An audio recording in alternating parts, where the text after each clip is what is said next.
بھارت میں بحری مشقوں سے واپس آنے والے ایرانی جنگی جہاز کو امریکہ نے بحر ہند میں ڈبو دیا۔ ایرانی نیوی کے فریگیٹ کو بھارتی حدود سے بین الاقوامی پانیوں میں پہنچتے ہی نشانہ بنایا گیا۔ تباہ ہونے والے جہاز سے پیغام ملنے پر شری لنکن نیوی مدد کے لیے پہنچ گئی۔ بھارت خاموش تماشائی بنا رہا۔ شری لنکن نیوی کے مطابق ریسکیو ٹیم پہنچنے تک جہاز ڈوب چکا تھا۔ 30 زخمی اہلکاروں کو اسپتال منتقل کیا گیا۔ سرچ آپریشن کے دوران 87 لاشیں ملی ہیں جو بحری جہاز کے عملے کی ہو سکتی ہیں۔ شری لنکا کی وزارت دفاع کا کہنا ہے کہ جہاز پر 140 افراد سوار تھے، دیگر کی تلاش جاری ہے۔ امریکی وزیر دفاع پیٹ ہیگسیت نے ایرانی بحری جہاز ڈبونے کا اعتراف کر لیا۔ کہا ایرانی نیوی سمجھ رہی تھی وہ بین الاقوامی پانیوں میں محفوظ ہے۔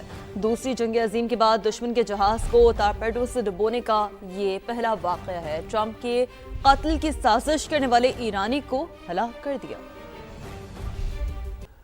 امریکی انٹیلیجنس دیکھ رہی ہے کہ ایران میں خامنائی کے بعد کون آئے گا، پھر دیکھیں گے کہ کیا ہوتا ہے۔ وائٹ ہاؤس کی ترجمان کیرولائن لیوٹ کی نیوز بریفنگ۔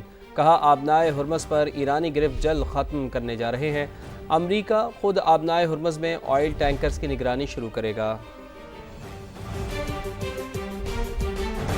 امریکی ٹی وی نے دعویٰ کیا ہے کہ کورٹ ملیشیا نے ایرانی سرحد کے قریب زمینی کارروائی شروع کر دی ہے۔ امریکی میڈیا کا کہنا ہے کہ ایرانی وزیر خارجہ عباس عراقچی نے کورٹ رہنما کو فون کیا جس میں انہوں نے کسی تیسرے فریق کو صورتحال کا فائدہ اٹھانے نہیں دیں گے۔ یہ کہا پاسداران انقلاب کی جانب سے کورٹ ملیشیا پر میزائل حملوں کا دعویٰ کیا گیا ہے۔ عرب لیگ نے ایران کی جانب سے ہمسایہ ممالک پر حملے عالمی قوانین کی خلاف ورزی قرار دے دیے ہیں۔ عرب لیگ کے سیکرٹری جنرل احمد ابو الغیث نے کہا ہے کہ ایران کے عرب ممالک پر حملوں میں شدید تشویش ہے۔ ان حملوں سے ایران اور عرب ممالک کے تعلقات پر گہرا اثر پڑے گا۔ ان کا مزید کہنا تھا کہ ایران کے بحران کو دوسرے ممالک پر حملے کا جواز نہیں بنایا جا سکتا۔ دوست ممالک پر حملہ کرنے کی کوئی قابل قبول وجہ نہیں۔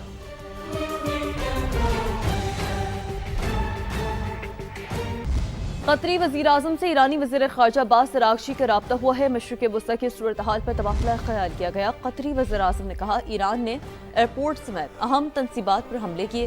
انڈسٹریل زون میں LNG پلانٹس پر بھی میزائل داغے، شہری اور رہائشی علاقوں کو بھی نشانہ بنایا۔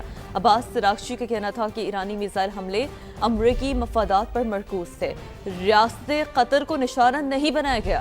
قطری وزیراعظم نے کہا کارروائیاں ایران کی جانب سے صرف تناؤ بڑھانے کی کوشش ہیں اور ان میں کسی قسم کی حقیقی امن خواہش یا تنازع حل کرنے کا ارادہ نہیں۔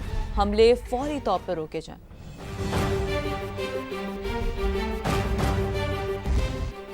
امریکی اور صہیونی فوجی جارحیت نے ہمارے لیے اپنے دفاع کے سوا کوئی راستہ نہیں چھوڑا۔ ایرانی صدر مسعود پزشکیان کا ایکس پر پیغام۔ کہا خطے کی سلامتی اور استحکام فریقین کی مشترکہ کوششوں سے ہی یقینی بنایا جا سکتا ہے۔ ہم ہمسایہ اور برادر ممالک کی قیادت کا احترام کرتے ہیں۔ برادر اور ہمسایہ ممالک کے سربراہان نے جنگ سے بچنے کے لیے سفارتی ذرائع سے بھرپور کوششیں کی ہیں۔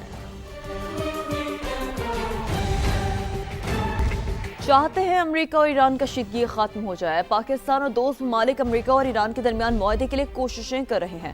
مشیر وزیر اعظم رانا ثناء اللہ کی پروگرام ریڈ لائن میں گفتگو۔ بولے ایران کو سعودی عرب سے گارنٹی لے کر دی ہے کہ ان کی زمین ایران کے خلاف استعمال نہیں ہوگی۔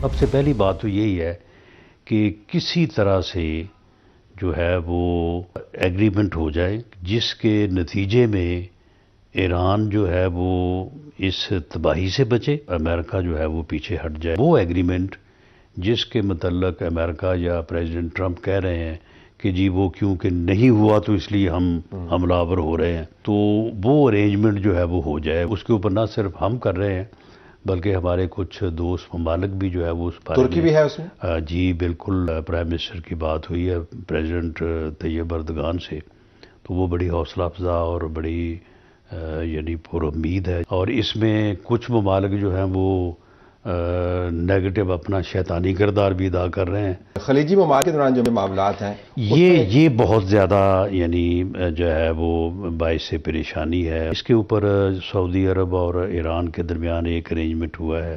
پاکستان نے ایران سے بات کی ہے کہ جی آپ مہربانی کریں اور یہ نہ کریں، خاص طور پہ سعودی عرب کی بات ہوئی تو انہوں نے کہا کہ جی وہ ہمیں اس بات کی گارنٹی دیں کہ ان کی سرزمین ہمارے خلاف استعمال نہیں ہوگی، تو ہم بھی اس بات کا یقین دلانے کو تیار ہیں کہ ہم یہ نہیں کریں گے۔ پھر سعودی عرب نے یہ جو ہے وہ شورٹی دی ہے وایا پاکستان۔ نائب وزیر اعظم وزیر خارجہ اسحاق ڈار کے سفارتی سرگرمیاں جاری، ایرانی سفارت خانے کا دورہ، تعزیتی کتاب میں تاثرات درج کیے، جبکہ ترک کا مصری وزرائے خارجہ سے ٹیلی فونک رابطوں میں مشرق وسطی کی کشیدہ صورتحال پر تبادلہ خیال کیا گیا۔ ترجمان دفتر خارجہ کے مطابق نائب وزیر اعظم وزیر خارجہ اسحاق ڈار نے اسلام آباد میں ایرانی سفارت خانے کا دورہ کیا۔ اسحاق ڈار نے ایرانی سپریم لیڈر آیت اللہ خامنائی کی شہادت پر تعزیت کی، سوگوار خاندان اور ایرانی قوم سے دلی تعزیت کا اظہار کرتے ہوئے کہا غم کی اس گھڑی میں ایرانی عوام کے ساتھ ہیں۔ ترک ہم منصب حاکان فدان سے ٹیلی فونک رابطہ کیا، دونوں وزراء خارجہ نے مشرق وسطی کی کشیدہ صورتحال پر تفصیلی تبادلہ خیال کیا۔ مصری وزیر خارجہ سے بھی ٹیلی فونک گفتگو کی گئی، دونوں رہنماؤں نے علاقائی امن و سلامتی کے لیے تعمیری مشاورت جاری رکھنے کا اعادہ کیا۔ ایران پر اسرائیلیوں نے حملہ کر کے مسلمان قوتوں کو للکارا ہے۔ اسرائیل سے کہتا ہوں کہ پوری دنیا کے مسلمانوں کو نہ چھیڑو، ہم سب مل کر تمہیں نہیں چھوڑیں گے۔ گورنر سندھ کامران ٹیسوری کی کراچی میں گفتگو، کہا بھارت نے ہمیں چھیڑا، اسے دنیا میں کہیں کا نہیں چھوڑا۔ افغان طالبان بھی اپنی کمی گاہیں چھوڑ کر بھاگ رہے ہیں۔ ایران پر یہودیوں نے، اسرائیلیوں نے حملہ کر کے ایک بار پھر مسلمان قوتوں کو للکارا ہے۔ میں کہتا ہوں کہ اسے نہ چھیڑو، اگر چھیڑو گے تو ہم سب مل کر تمہیں چھوڑیں گے نہیں۔ جب بھارت نے ہمیں چھیڑا تو ہم نے اسے بھی نہیں کہیں کا چھوڑا۔ ہم نے وہ مزہ چکھایا ہے افغان میں موجود دہشت گردوں کو کہ وہ بھی اپنی تمام جو کمین گاہیں تھیں انہیں چھوڑ کر بھاگ نکلے۔ اہم ترین اپڈیٹ یہ ہے، پیٹرولیم قیمتوں کی 15 دن کے بجائے اب ہفتہ وار جائزہ لینے کی تجویز سامنے آ رہی ہے۔ حکومت کا پیٹرول اور ڈیزل کی قیمتوں پر ہنگامی اقدامات کا یہ اہم فیصلہ ہے۔ وفاقی وزیر خزانہ محمد اورنگزیب کی زیر صدارت اجلاس ہوا، تیل کی بڑھتی عالمی قیمتوں اور سپلائی کی صورتحال کا جائزہ لیا گیا۔ ابنا ہرمز کی بندش سے تیل کی ترسیل متاثر ہوئی، اجلاس کو بریف کیا گیا۔ پی ایس او نے پیٹرول اور ڈیزل کے نئے درآمدی ٹینڈرز جاری کر دیے۔ بریفنگ میں کہا گیا ملک میں پیٹرول اور ڈیزل کے وافر ذخائر موجود ہیں۔ حکام یہ کہہ رہے ہیں سعودی عرب سے متبادل روٹ کے ذریعے تیل فراہمی کی درخواست کی جا رہی ہے۔ تیل بردار جہازوں کے انشورنس اخراجات میں بڑا اضافہ ہو گیا ہے۔ حکومت آئل کمپنیوں کو اضافی اخراجات کی ادائیگی پر غور کرے گی۔ مشرق وسطی کی سنگین صورتحال، متحدہ عرب امارات میں پھنسے پاکستانیوں کی واپسی کے لیے پی آئی اے کو یومیہ 2 پروازوں کی اجازت مل گئی ہے۔ جدہ، ریاض اور مدینہ کے لیے پروازیں معمول کے مطابق جاری ہیں۔ ایمریٹس ایئر لائن نے دبئی سے آپریشن 7 مارچ تک معطل رکھنے کا فیصلہ کیا ہے۔ ایئر عربیہ کا یو اے ای سے فضائی آپریشن 9 مارچ تک معطل رکھنے کا اعلان۔ سعودی ایئر سے پروازیں 6 مارچ تک معطل رہیں گی۔